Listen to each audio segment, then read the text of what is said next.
Hey, welcome to Best Intentions podcast. I'm Matt, and this is my Carrie. beautiful bride, Carrie. We are thrilled to be able to come back to you again. We are on video and on microphone podcast, whatever this crazy technology is. Best Intentions. Best Intentions. And hey, what we've been talking about this whole last month and a half, 2 months, season, if you will, is how do you have great relationships? Mm-hmm. And so today, we're gonna hit hard. We're gonna hit where it hurts.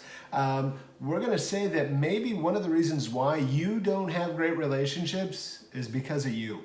Well, I mean, maybe you do have great relationships. I mean, I like to think I have some that are good, but I think the point is, could it be that you are even if it's just a little small percentage, part of the problem?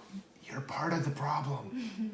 Hey, now I say this with a lot of humility, actually, because we don't often admit this, but Carrie and I had a little bit of a fight this afternoon. It is nighttime right now. Hey, look, it's dark outside. See, it's dark. I'm tired. I'm actually drinking. You gave me sleepy time tea. What are you trying to do to me? We're going to fall asleep in the middle of this because we couldn't record it this afternoon because we had a fight. We had a fight because we had a relationship problem.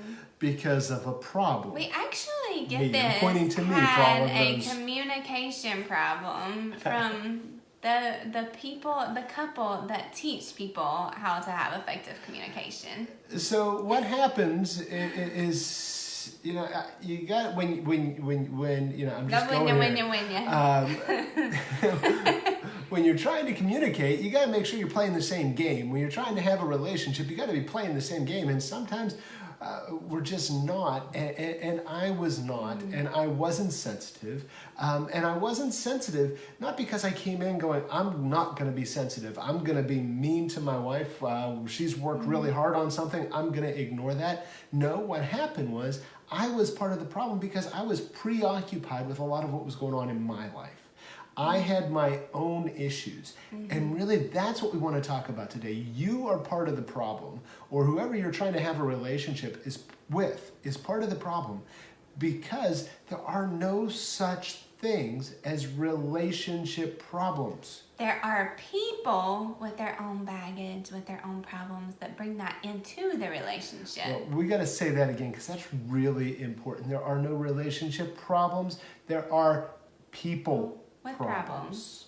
People with problems. You got some baggage. I got some baggage. And we carry that into relationships and it wrecks our relationship.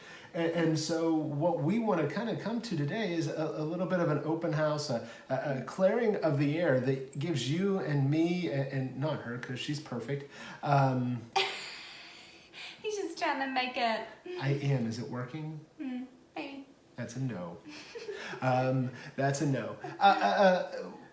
I want to clear the air so that we can start getting to our own problems and hopefully be better prepared, better positioned to have great relationships. Yeah. Because we're not going to if we don't take that step and start addressing some of our own problems. Right. Seeing where, if there's a pattern that keeps happening as you try to build relationships with people, could it be that actually it's something that you need to be a little bit more introspective about?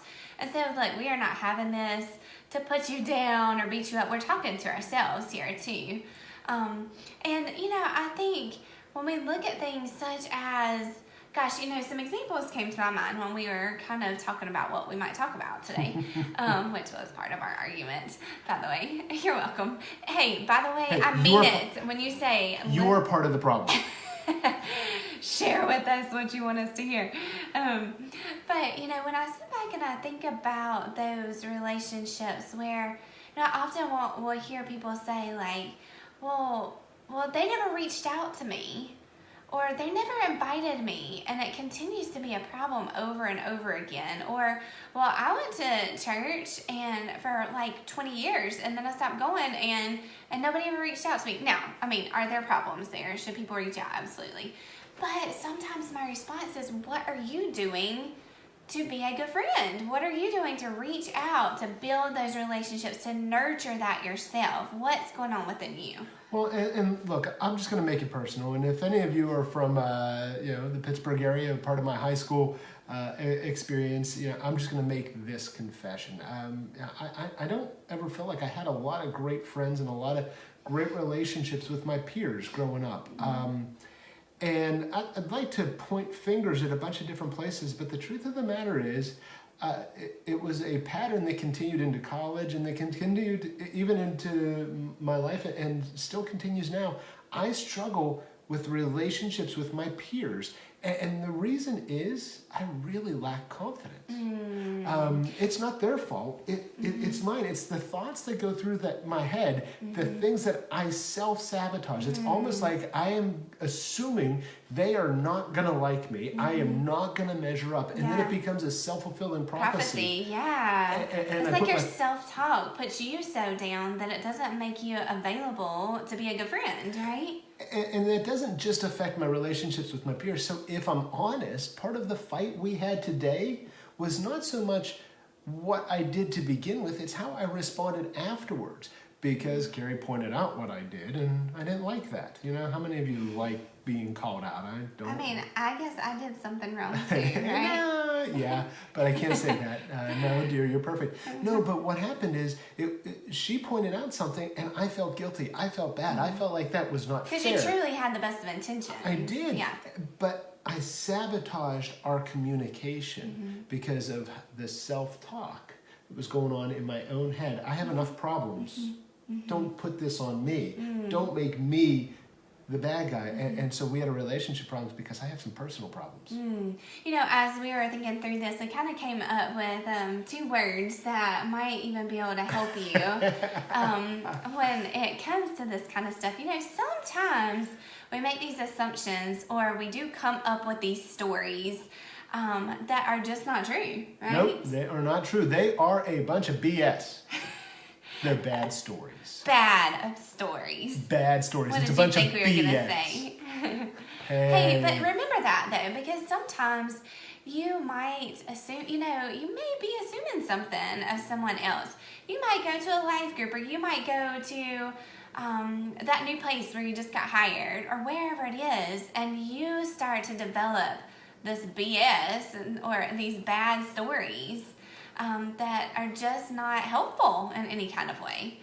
So we got to be able to name some of those. One of the ones that we see a lot is the victim BS. Where I'm the victim. Oh, the world has done this, or they did this, or they don't like me, or they... And it's a bunch of BS. Let me clear that up. Not that it might not be true, but it's a bad story you tell yourself that sets you up for failure. Sets me up for failure. So an example that comes to mind, and I'll make sure I get permission from her before we actually share this, but it was a really sweet story. Ended up being a sweet story. So our oldest daughter Azealia and I, we were at one point, we were at the lake this summer.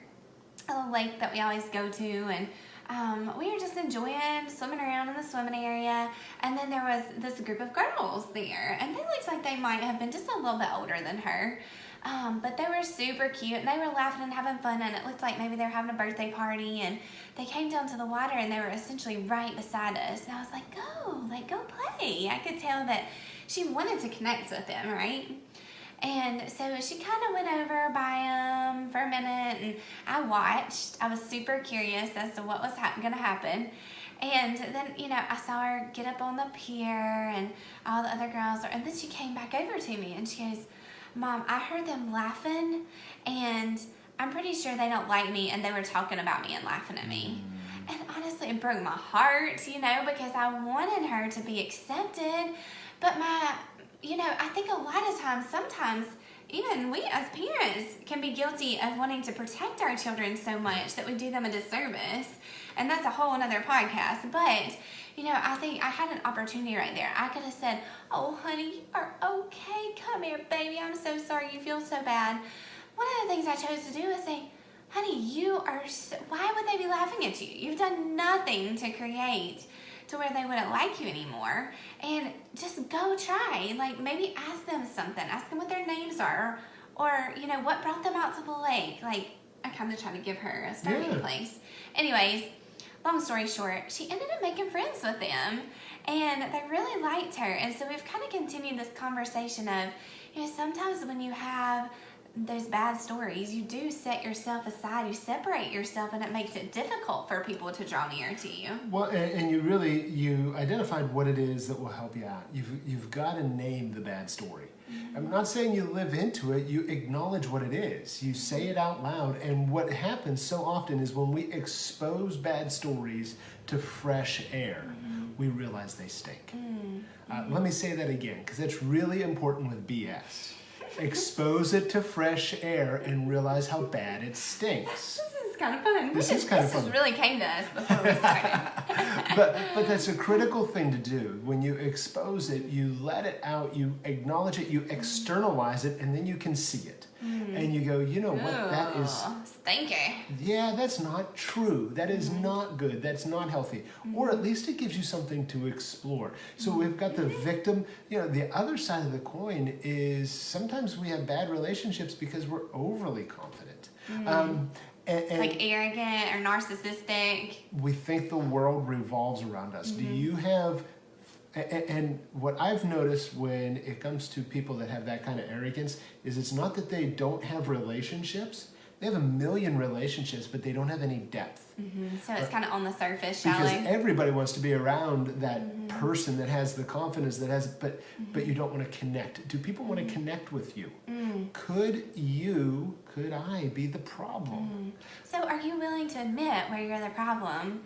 Are you able to even empathize with how maybe you make them feel at times when they seem put off by you? Because there are, again, let's just reiterate, there are no such thing as relationship problems, just people problems carried into a relationship. Bad communication is not a problem in relationships, it's a problem for people. Yes. I don't want to hear what you have to say.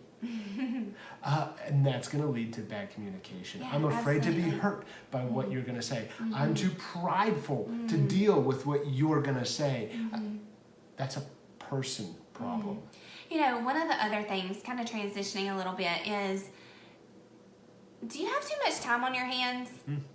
We talk a lot in this world about how busy we are. And, everybody has their own level of busyness and that kind of thing.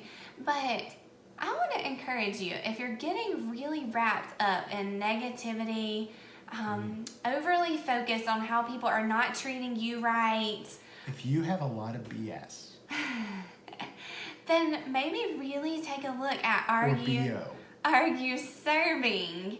Are you getting out there? Like, even if you don't have a lot going on, because I've also heard a lot of people say, well, I'm retired and there's COVID and now I can't get out of the house or whatever it might be. Or, I'm just not seeing people very often. I get that. I get what you're saying there. But I also think if you can get your mind busy to where you are feeling fulfilled, to where you are working out some of that brokenness that you might have in your life, it is going to help you to be a healthier individual for a relationship. See, so we're talking about BS, we're talking about BO, and here's what I've realized, serving really clears the stink. What do you mean?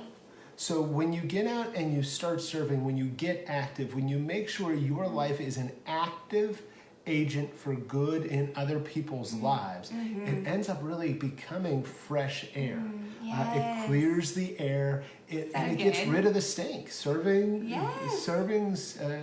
clears the stink. Yeah, when we get overly self-centered, I think it makes it, when... So I'm afraid of where she's going to go with this. We use natural deodorant. Works for Matt. It doesn't really work for me, but I keep using it. She even uses mine, and it doesn't work. I'm in denial. I have to reapply like 20 times a day. But like when I'm having, this might be an odd analogy, but when I'm having a really busy day, I don't even notice it. Like, I am not overly focused on that. But what I'm saying here is when I'm busy, when I'm feeling accomplished, when I'm giving to other people, and when I say serve, I mean, like, does your neighbor have a bunch of leaves in their yard? Go and rake them. Or make a phone call, send a note, whatever it might be that you can do. When we kind of take our eyes or our nose off of that so much, off of being self-centered so much, then we can just enjoy. We don't get so lost in the stench. Yeah, well, and just when it comes to serving, though, again, make sure you're exposing what's going on, your own motives. Let's be open, be vulnerable, be real, because even in serving, you can do that with the wrong attitude, with the wrong heart, and it won't help you at all. Right. We don't serve just to be served, or we don't serve to go, well, are they going to give me words of affirmation? But part of what she's really saying, and it's so true, is if you are not actively involved with other people, serving, doing, even if you're an introvert, getting out there and being a part of the solution instead of a part of nothing, it's going to hurt you if you don't do it. Because great relationships, healthy relationships, are the fruit of healthy people coming together. And being brave and having courage to sort through their stench. And that's the truth. Are you brave enough to start digging around in your own BS? Good ending right there. Maybe it's time to flush that one. There's a little sound effect. I really hope y'all have taken something away from this. We really did strain. We strained through this one. It's bad to talk about BS or BO or BM. Hopefully we don't get too silly for you guys, but we really want to make it life applicable and make it light, something entertaining for you guys that you can take away and really have a little bit of self-reflection to see where maybe you can make some changes. Hey, and realize as we're saying all this, we are not talking about you, we're talking about us. Absolutely. I've got my own problems. And I'm still working on them. But what's great about this is that it's an opportunity for me to clear the air. And we want to give you that opportunity as well. We invite you to take some time, comment, direct message us, reach out to us, let us know how we can help you, and how we can communicate more clearly so that we all have healthier, better, great relationships. Yes, absolutely. So until next time, I'm Matt. I'm Carrie. And hope you have the best of intentions as you go through your day. Bye.